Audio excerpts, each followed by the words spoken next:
보여드리고 싶은데요. 그림 보이시나요? 이 그림은 여러분들이 보면서 무슨 생각이 드시는지 모르겠어요. 저는 이 그림을 보면서 여러 생각들이 막 오갔었는데, 이 그림은 1936년에 르네 마그리트라고 하는 사람이 그린 작품입니다. 이 작품 속에 보면 저 남자가 뭘 보고 있어요? 뭘 보고 그림을 그립니까? 제 말이 안 들리십니까? 네. 지금 잘 들리고 있나요? 네. 지금 알을 그리고 있죠? 알을 그리는 거 아니지. 알을 보고 있죠? 알을 보면서 뭘 그렸어요? 날아오르는 새를 그린 것입니다. 르네 마그리트는 알을 보면서 이 남자가 새를 그리고 있는 이 그림을 그리고 그 작품의 밑에다가 이 작품의 이름을 이렇게 붙였습니다. 자화상, 셀프 포트레이트. 자기 자신을 그렸다고 이야기합니다. 저 남자는 자기 자신입니다. 그런데 그는 알을 보며 하늘을 날아오르는 새를 그린 것입니다. 만일 여러분에게 알을 주면서 그림을 그리라고 하면 여러분은 뭘 그릴까요? 뭘 그릴 것 같으세요? 하늘을 나는 새를 그릴까요? 아니면 다른 어떤 것을 그릴까요? 그리고 여러분들이 그 그림을 그려놓고 거기에다가 셀프 포트레이트, 나 자화상이라고 이름을 붙일 수가 있을까요? 만약 우리가 우리 자신을 그리면서 지금 눈에 보이는 나 자신을 그리는 것이 아니라 오늘 이 작가처럼 비상하고 있는 나의 모습을, 내가 어떤 모습으로 변해져야 될 내 미래의 모습을 볼 수 있다면 그것은 참으로 행복한 일이 될 것입니다. 오늘 우리가 지난 락다운 기간에 하지 못했던 주의 만찬을 함께 했습니다. 오늘 우리가 함께 살펴보는 이 본문의 말씀, 마태복음의 말씀도 사실은 바로 주의 만찬을 나타내 줍니다. 그런데 제가 여러분들에게 이 그림을 보여준 이유는 바로 이 그림이 자기 자신에 대한 해석이었다는 것입니다. 이제는 안 보여도 돼요. 네. 저 그림만 보고 계셔서 집에 가서 그림을 그려야 될 것 같죠? 이 오늘 함께 나눈 이 말씀 속에는 예수님께서 자신이 잡히시기 전날 밤 사랑하는 제자들과 마지막 저녁 만찬을 함께 하고 있었던 장면을 묘사해 줍니다. 그런데 오늘 본문을 보면 이 마태라고 하는 사람이 오늘의 본문을 그리면서 매우 의미심장한 4개의 동사를 사용해서 오늘 떡을 취하고 있는 모습을 우리에게 보여줍니다. 26절에 보시면 이렇게 말씀하죠. 우리 한번 26절 한번 읽어볼까요? 시작. 그들이 먹을 때 예수께서 떡을 가지사 축복하시고 떼어 제자들에게 주시며 이르시되 받아서 먹으라. 이것은 내 몸이니라 하시고. 예수님께서 떡을 주시는데 보면 26절에 마태는 4개의 아주 중요한 동사를 씁니다. 대부분의 복음서에서도 이 동사들을 씁니다. 예수께서 떡을 뭐 하셨다? take, 취하셨다. 가지고 가셨다는 거예요. 그것을 선택하셨다. 두 번째는 뭐냐 하면 축복하셨다는 거예요. blessed. 영어 성경에서는 he took, 그 다음에 blessed, 그 다음에 뭐라 그래요? 떡을 떼어라고 그래요. 떼어. 우리는 떼어, 영어는 broke, 깨뜨렸습니다. 그리고 그것을 제자들에게 나누어 주셨습니다. 그걸 주시며 gave. 이 4개의 동사는 주의 만찬에 떡을 어떻게 나누었는지를 나타내는 것이지만 헨리 나우엔이라고 하는 사람이 이는 내 사랑하는 자요라는 책에서 자신의 사랑하는 유대인인 한 친구에게 그리스도인을 가장 잘 드러내는 상징이 있다면 그것은 주의 만찬이다라고 소개했습니다. 그리고 우리 그리스도인들이 누구인지를 바로 주의 만찬을 통해서 가장 잘 보여준다고 그는 이야기합니다. 그런데 바로 이 4개의 동사가 우리가 누구인가를 가르쳐주는 그러한 단어들입니다. 저는 오늘 우리가 주의 만찬을 함께 하면서 이 주의 만찬 속에 나타난 우리들의 정체성, 나는 누구인가, 그리고 우리는 어떤 삶을 살아야 하는가, 우리가 어떤 인생을 살아야 하는가를 함께 나누기를 원합니다. 주의 만찬에 나타난 나는 누구인가, 우리는 누구일까요? 나의 아이덴티티, 그리스도인은 누구일까요? 첫째로 우리는 선택받은 자입니다. 우리는 하나님으로부터 선택받은 자입니다. 그리스도인이 되었다는 말은 하나님께서 선택하셨다는 말입니다. 오늘 본문 26절에 첫 번째 동사가 나옵니다. 예수께서 떡을 모아사 가지사. 그분이 take, 취하셨습니다. 만찬에 떡이 많이 있었습니다. 먹고 있는 중이었습니다. 그런데 그 중에 하나를 선택하셨습니다. 그 떡은 예수님의 선택을 받은 것입니다. 그런데 성경은 그 떡을 선택하신 예수 그리스도께서 인류를 위해서 어린 양이 되사 그분이 피 흘리기로 하나님이 선택하셨다고 성경은 가르쳐줍니다. 떡을 취하신 예수님은 하나님의 선택을 받은 자였습니다. 그가 십자가에 달리시기로 선택된 것입니다.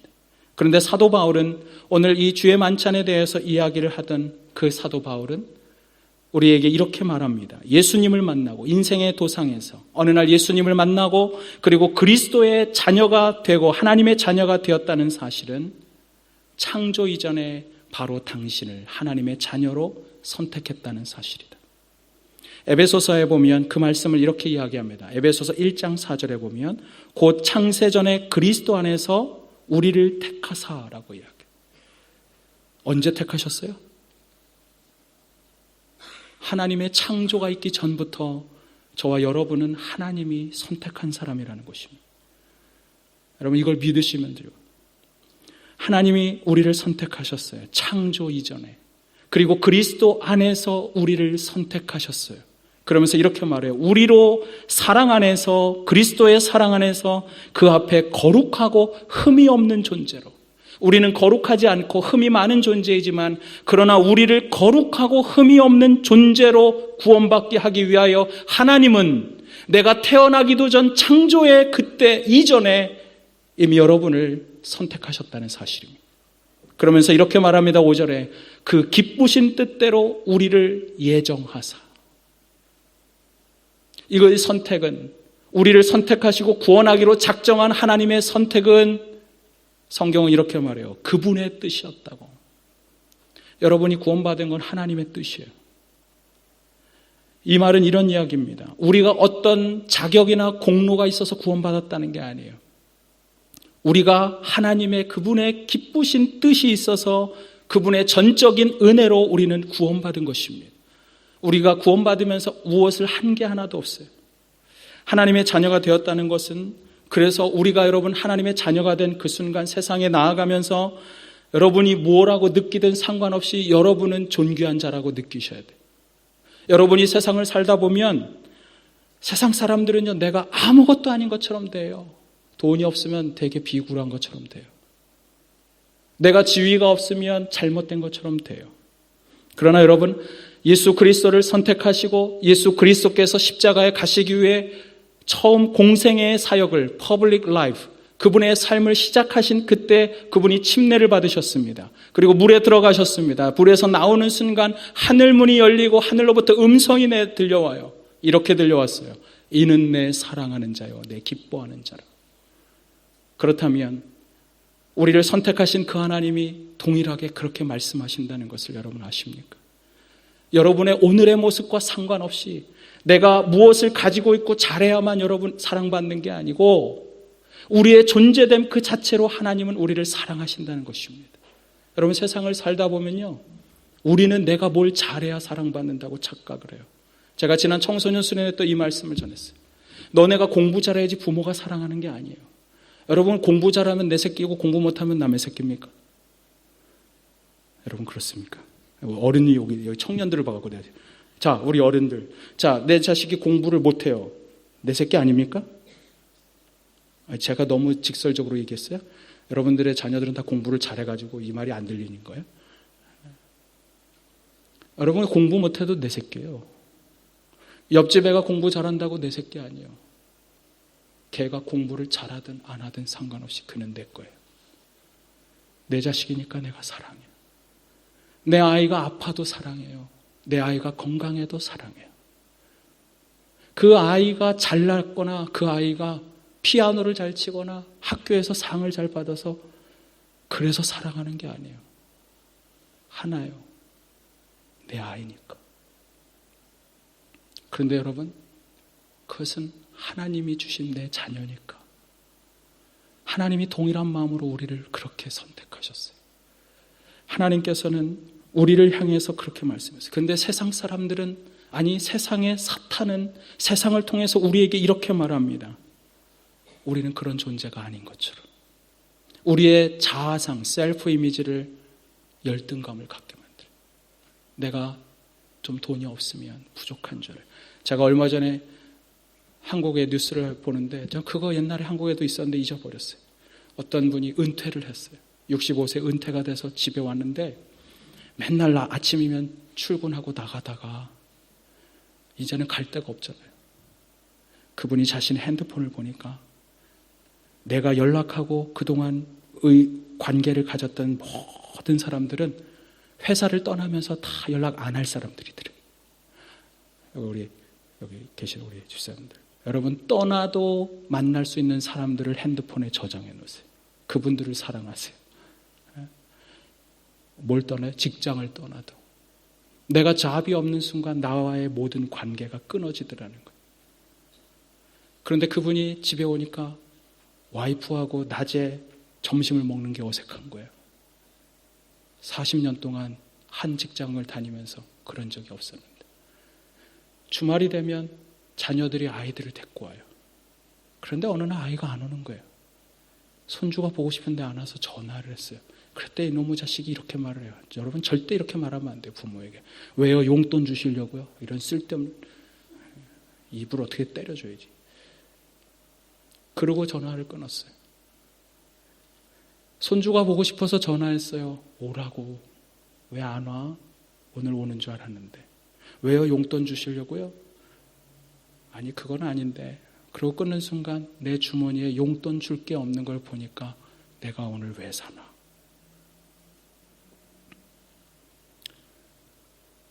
우리 잠옷실에도 그렇고 자녀들 할머니 할아버지 자주 보여드리세요. 그게 효도하는 거예요.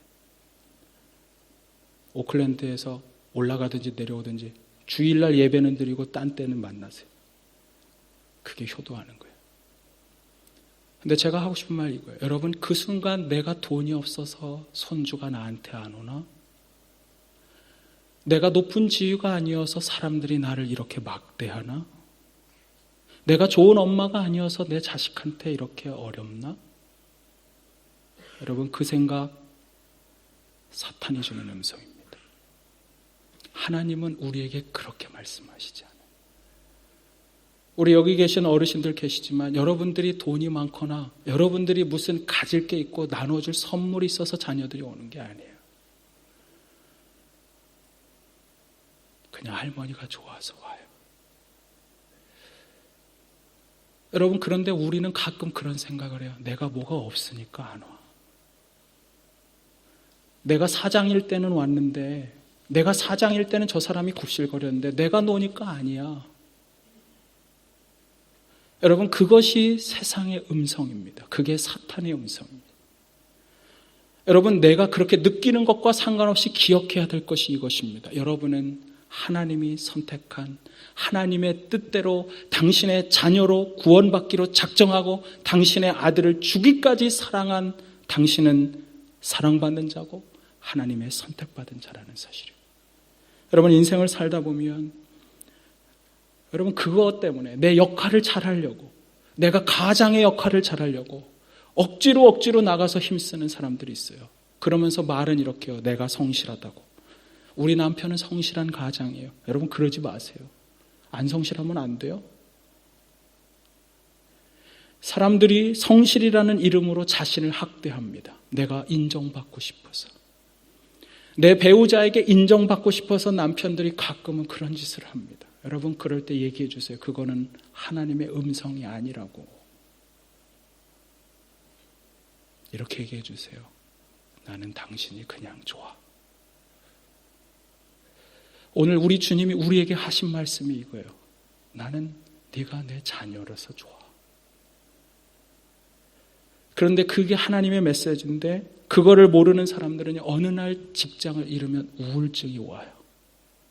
어느 날 내가 돈을 잘 벌다가 그게 사업이 끊어지고 사람이 문제가 생기니까 그것 때문에 내가 아무것도 아닌 것처럼 느끼고 내 삶을 포기해야 되나 하는 잘못된 생각을 해요. 여러분, 사단에게 속지 마십시오. 최근에 자기 자신과 내 스스로의 인생에 대해서 열등감에 빠져 계신 분은 안 계십니까? 아니, 제가 질문을 바꾸겠습니다. 오늘 내가 하나님의 기막힌 은혜로 하나님의 자녀가 되었다는 그 감격 가운데 살아본 적이 최근에 몇 번이나 있으십니까? 사랑하는 여러분, 우리의 어떤 소유도, 우리의 어떤 물질도 우리의 존재 가치를 말하지 않습니다. 우리는 우리를 만드신, 창조 이전에 우리를 선택하신 그분에 의해 가치가 일어나는 거예요. 우리의 부족함과 우리의 나약함을 보시고도 하나님은 우리를 선택하셨습니다. 이 사실을 알고 있었던 모세가, 제가 지난주에도 신명기 얘기를 했지만, 자신이 가나안 땅에 들어갈 수 없고 이제 가나안 땅의 약속의 땅에서 살게 될 자녀들을 이제는 너희가 이렇게 행복하라 하면서 한 설교 3편, 그게 신명기예요. 거기에 이렇게 말해요. 신명기 7장 6절 7절. 광야길을 걸어가던 그가 깨달은 걸 이렇게 얘기해요. 신명기 7장 6절과 7절에 여호와께서 너희를 기뻐하시고 너희를 선택하신 것은 너희가 다른 민족보다 뭐가 많아서? 수가 많기 때문이 아니라, 너희가 그렇게 잘난 민족이고 강한 민족이어서 하나님이 너희를 선택한 게 아니라고, 너희의 잘난 모습으로 주님은 선택한 게 아니라 뭐라고 말해요? 너희는 오히려 모든 민족 중에 가장 적은 자라. 모든 민족 중에 가장 빈약하고 가장 연약하고 가장 부족하고 힘이 없고 죽어 마땅하지만 그를 선택하셨어요. 그러면서 이렇게 말해요. 여호와께서 다만 너희를 사랑하심 때문이라. 아멘이십니까? 모세가 자신이 갈 수 없는 땅을 자녀들만 내보내면서 그에게 하고 싶은 마지막 말이 이거예요. 하나님은 너가 어떤 모습이었든 너를 사랑해. 잊지 마. 네가 취업 못해도 너 사랑해.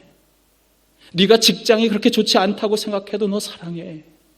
너가 가진 거랑 상관없이 그분은 너를 창조 이전에부터 네가 혈관과 살이, 피가 생기기도 전부터 그분은 너를 구원하기로 작정하고 너희를 택했어. 그게 하나님의 사랑이야. 저는 그 메시지가 여러분에게 들려줬으면 좋겠어요. 인생 살다가 사단의 음성이 들립니다. 세상의 음성이 들립니다. 그래서 나를 포기하고 싶을 때 여러분 이렇게 말하세요. 나는 하나님의 선택받은 자다. 자, 우리 옆 사람에게 이렇게 인사하겠습니다. 정말 그런 줄 몰랐어요. 선택받은 자이셨네요. 인사하라는데 끝까지 안 하시는 분들이 있어요. 축복의 말씀, 축복. 우리는 어떤 사람들인가? 두 번째로, 우리는 축복받은 자입니다. 축복받은 자. We are to be blessed. 우리는 축복받은 사람들입니다. 예수께서 떡과 잔을 나누시면서 그분이 떡을 취하신 다음에 하신 행동은 그것을 가지고 축복하는 것이었습니다. blessing. 여러분, 하나님께서 우리 인간을 만드시고 했던 첫 번째 행동이 뭔지 아십니까? 당신의 하나님의 형상을 따라서 우리를 만드셨어요. 다른 것들은 하나님 형상대로 안 만들었어요. 그런데 사람만 당신의 형상대로 만드셨어요. Image of God. 하나님의 모습이 그래서 우리 안에 있어요.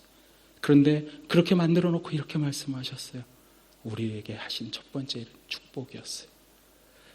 창세기 1장 28절에 이렇게 기록합니다. 하나님이 그들에게 복을 주시며, 하나님이 여러분에게 축복했어요. 영어로 잘 나와 있어요. God blessed them. 그러면서 말씀하셨어요. 영어가 더 멋있어. Be beautiful. 와. Increase. 와, 진짜. 막 감동. 여러분, 감동이 안 되시는 것 같아요. 이게 축복이에요. 너의 인생에 너가 그렇게 번성하라고. 너는 땅에 충만하라, 번성하라, 다스리라. 축복하시며 하신 말씀이에요. 여러분, 이 하나님의 축복을 알고 있는 사람이 유대인들입니다. 유대인들은 그래서 자녀들을 가리키는 교육에서 가장 중요한 게 뭐냐? 축복이에요, 축복. 아이가 태어난 그 순간 제일 먼저 태어난 아이를 끌어안고 부모가 자녀를 축복합니다. 아이의 첫 번째 생일이 다가왔을 때, 그리고 그 이후부터의 생일이 올 때 생일 축하의 최고의 절정은 뭐냐? 축복의 메시지를 전해주는 거예요. 자, 그래서 우리 얼마 전에 우리 했지만, 저는 돌예배 가면 반드시 할아버지가 손자의 머리에 손을 얹고 축복 기도하는 시간을 가져가서 축도는 할아버지랑 저랑 해요.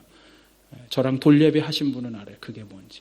그리고 부모는 자녀를 향해 축복의 편지를 써서 읽어주는 시간을 가져요. 그게 제 설교보다 훨씬 더 의미 있어요.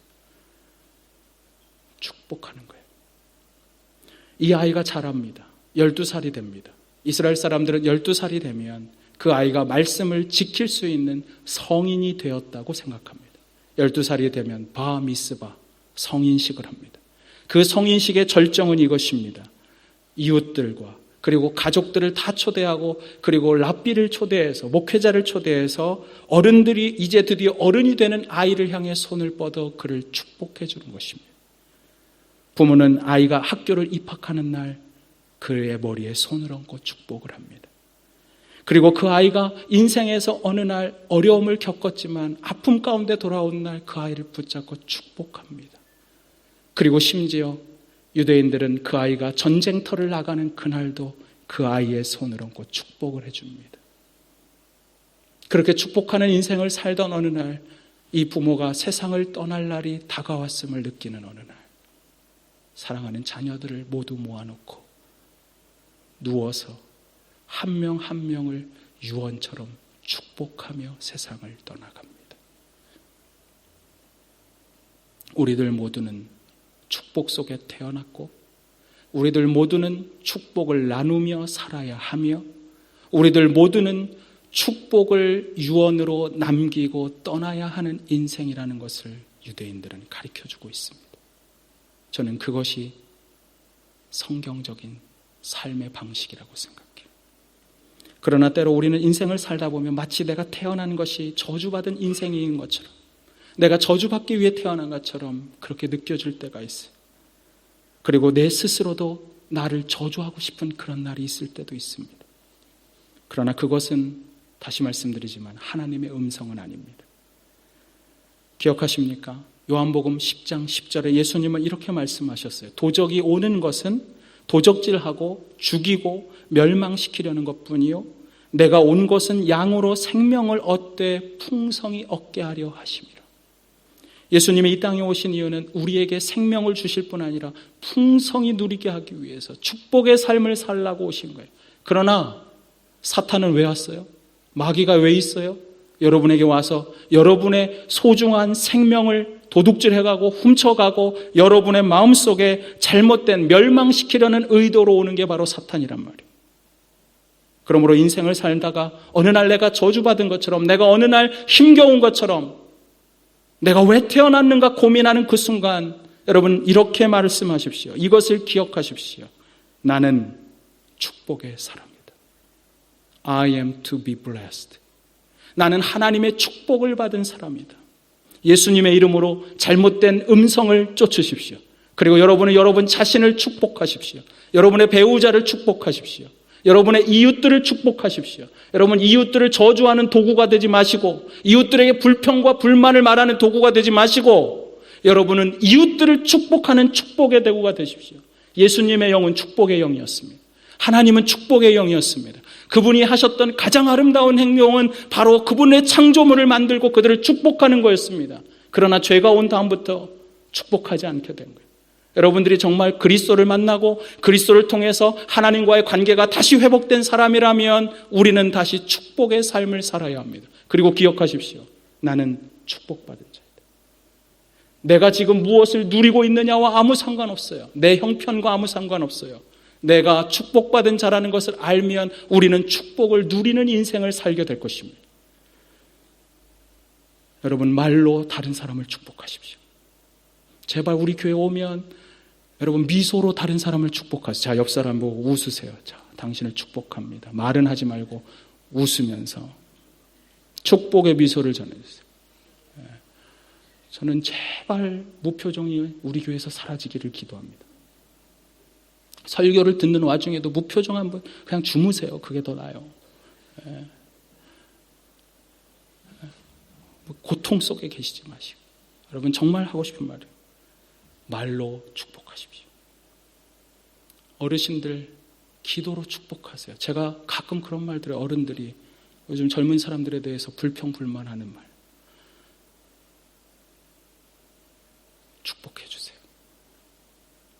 여러분의 자녀 세대를 축복해 주세요. 우리 교회에 있는 젊은 세대를 축복해 주세요. 기도로. 목장에서 불평불만하지 마시고, 인생에 대해서 불평불만하지 마시고, 교회에 오고 있는 우리의 자녀 세대, 우리 손주 세대, 우리의 다음 세대, 내가 젊었을 때 나도 저렇게 헌신했는데 나는 지금 못하지만 저들이 그렇게 헌신할 수 있다면 얼마나 좋을까? 저들에게 사랑이 있으면 얼마나 좋을까? 그 마음으로 손을 얹고 축복하시라고요. 왜냐하면 내가 축복받은 자이기 때문에. 기독교 문화가 낳은 가장 좋은 인사말은 이것입니다. May God bless you. 제가 예전에 들은 말 가운데 미국에 있는 어떤 교회가 갔더니 충격을 준 거예요. 이동호 목사님이 유학하던 시절 1970년대인데 미국의 한 교회에 갔는데 교제를 하는데 생일 축하를 이렇게 하더래요. Happy birthday to you. Happy birthday to you. Happy birthday, God bless you. Happy birthday to you. 난 그런 축하의 노래를 들으면 감격할 것 같아요.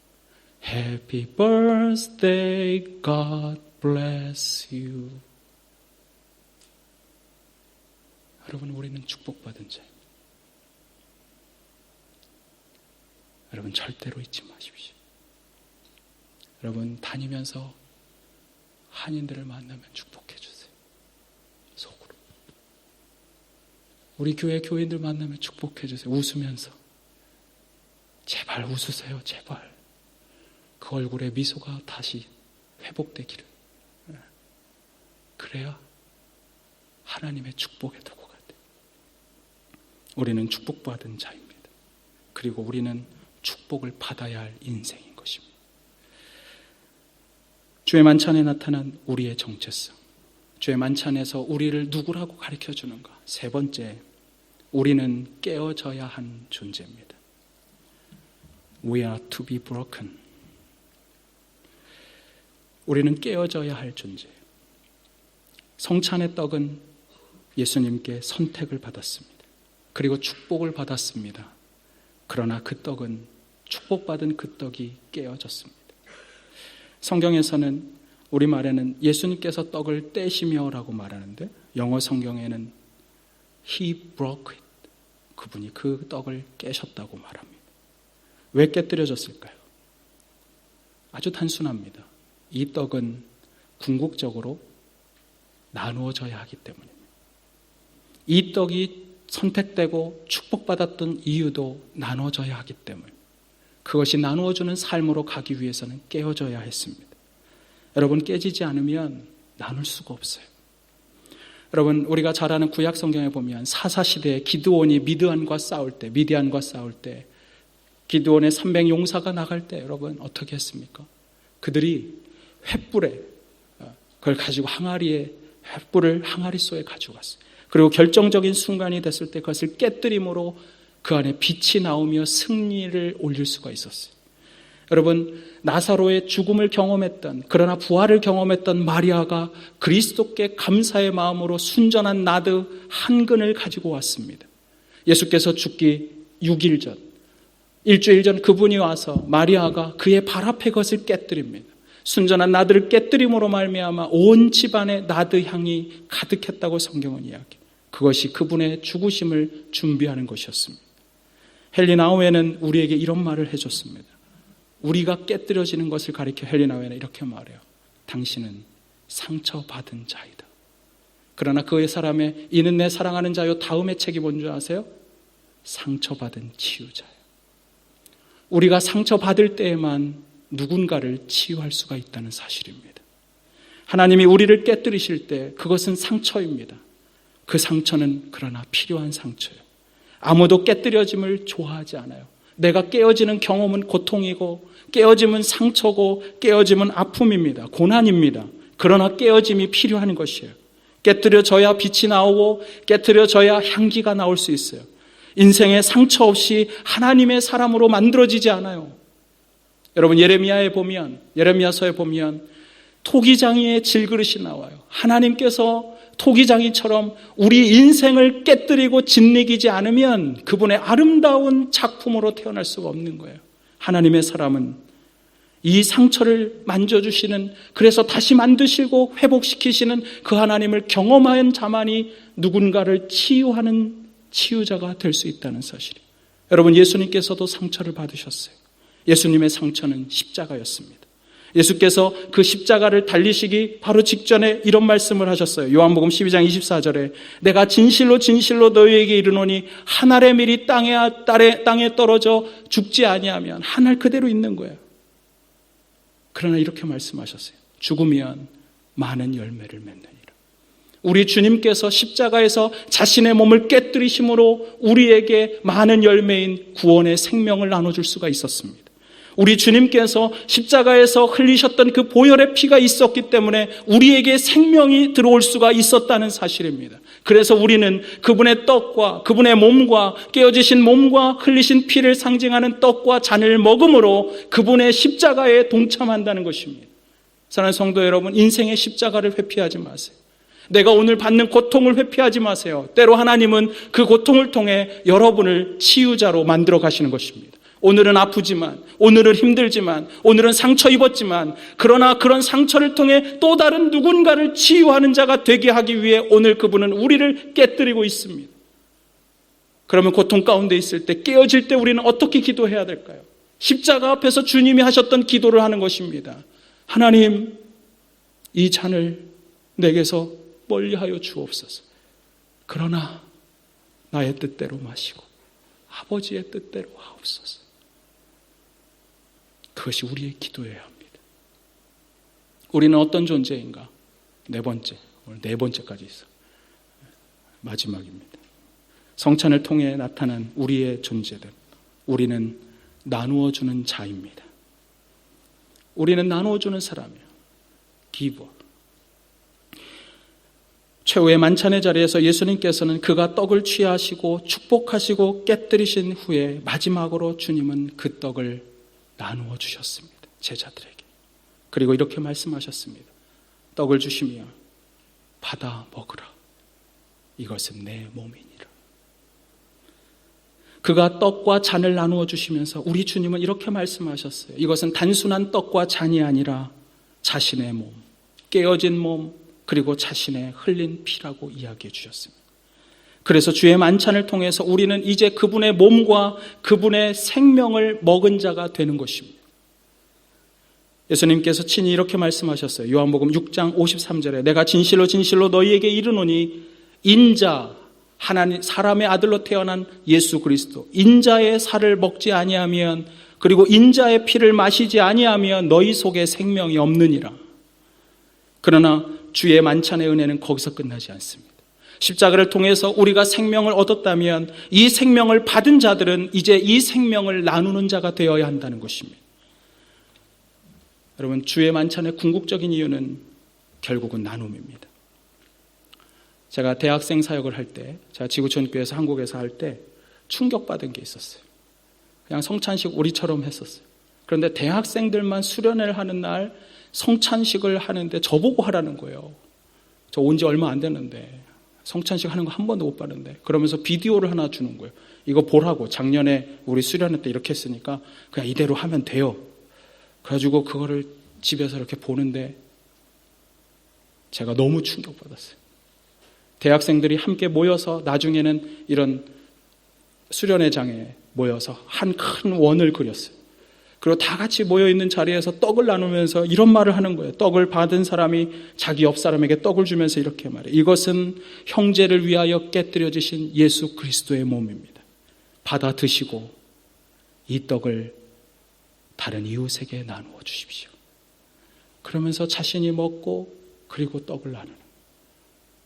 여러분 생각해 보세요. 그리스도의 생명인 그 떡을 내가 받는 순간 누군가가 이렇게 말해요. 이 떡은 당신을 위하여 깨어지신 그리스도의 몸입니다. 이것을 받고 이웃에게 나누는 삶을 사십시오. 그리고 그 20대의 젊은 대학생들이 서로를 끌어안고 서로를 축복해 주는 거예요. 나누는 자의 삶을 함께 살자고. 제가 비디오 보다가 너무 감격해서 울었어요. 우리가 생명을 가졌습니까? 우리가 예수 그리스도로 말미암은 진정한 영생을 가지셨습니까? 그렇다면 이제 나누는 자의 삶을 사셔야 합니다. 나의 인생을 통해서, 내가 살아온 삶의 여정을 통해서 거기에 그리스도의 생명이 흘러가야 합니다. 우리는 궁극적으로 나누는 자가 되기 위해 그분이 선택하셨고 그분이 블레싱 축복하셨고 그리고 우리는 깨어지는 상처를 경험한 것입니다. 그때 비로소 우리는 상처 입은 치유자가 되는 것입니다. 천국의 유머가 이런 게 있대요. 사랑을 나누며 산 사람 금메달, 사랑을 받으며 산 사람 은메달, 사랑을 기다리면서 산 사람 동메달, 그러나 사랑을 잊어버린 인간 목메달.